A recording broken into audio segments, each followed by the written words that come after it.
Baik, saya tanya kepada Anda semua. Misal, mohon maaf teman-teman sekalian, berkah itu terkait erat dengan kemuliaan, mulia, taat. Tidak akan bersanding dengan maksiat. Karena maksiat itu diantara cara memutus pintu rizki dalam hal yang berkah itu maksiat. Jadi kalau seseorang itu berbuat maksiat, keberkahan pada rizki tidak akan datang. Contoh, Anda mau sedekah sekarang, keluar dari sini. Anda temukan 3 orang. Alhamdulillah.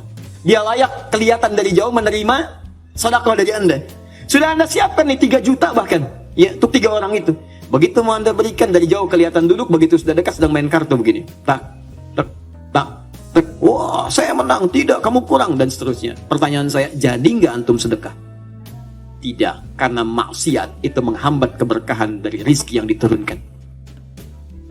Nah, sekarang coba cek. Mungkin rizki itu belum datang ke tempat Anda, ke rumah Anda, di kehidupan keluarga Anda. Bukan Anda kurang usaha, tapi Anda kurang mampu membebaskan diri dari maksiat dalam kehidupan.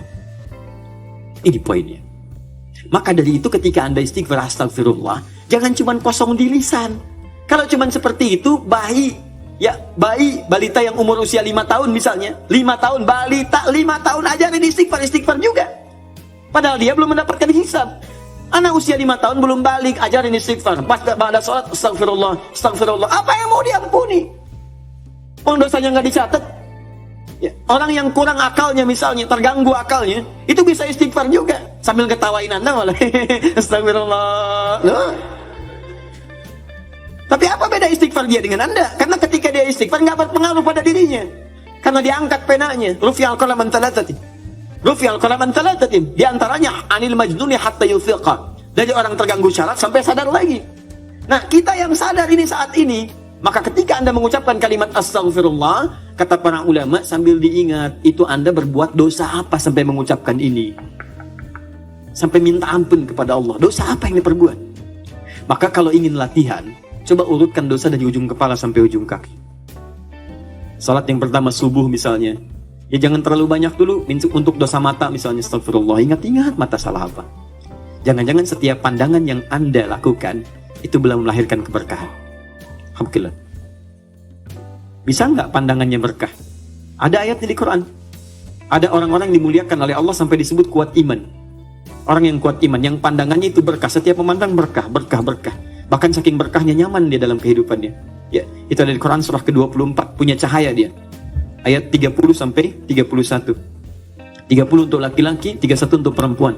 Wa qul lil mu'minina yaghuddu min absarihim. Katakan pada perempuan laki-laki beriman, setiap lelaki beriman, perhatikan, palingkan pandangannya dari yang tidak baik. Jadi kalau orang zikirnya benar, itu dia akan berpaling dari yang tidak baik. Otomatis Pak, Bu, otomatis. Bahkan yang mirip-mirip pun dengan apa yang ia punya, belum tentu kemudian ia pandang dengan berlama-lama.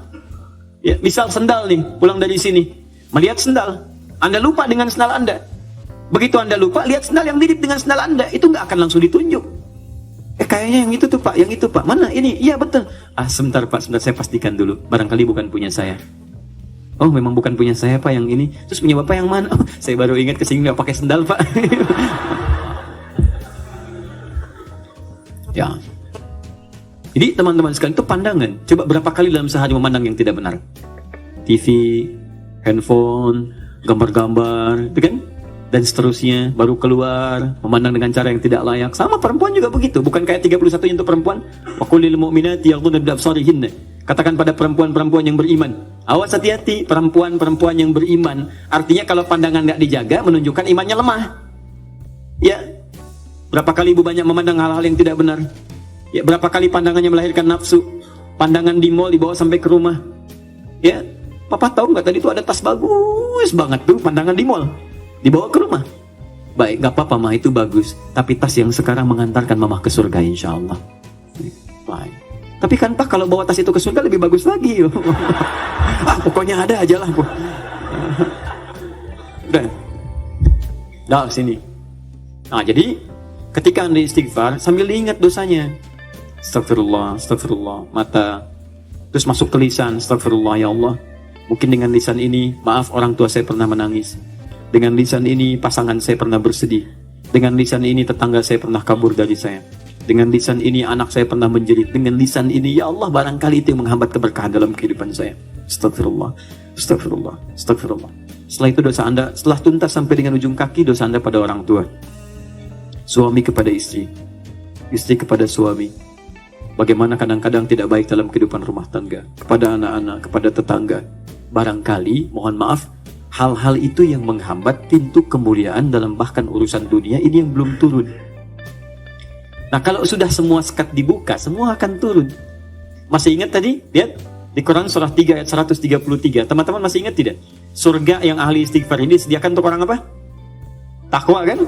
Jadi, kalimat takwa ketika disebutkan di ayat ini, uiddat lil muttaqin, disediakan bagi orang takwa. Bukankah dimulai awal dengan istighfar? Sekarang saya tunjukkan kepada Anda, kita buat persamaan. Lihat sini, kita buat persamaan. Istighfar adalah sama dengan amalan ahli takwa. Takwa bisa mengantarkan ke surga. Tapi Anda jangan lupakan bahwa takwa pun membuka semua pintu keberkahan urusan dunia dari langit dan bumi. Takwa persamaannya berkah langit dan bumi.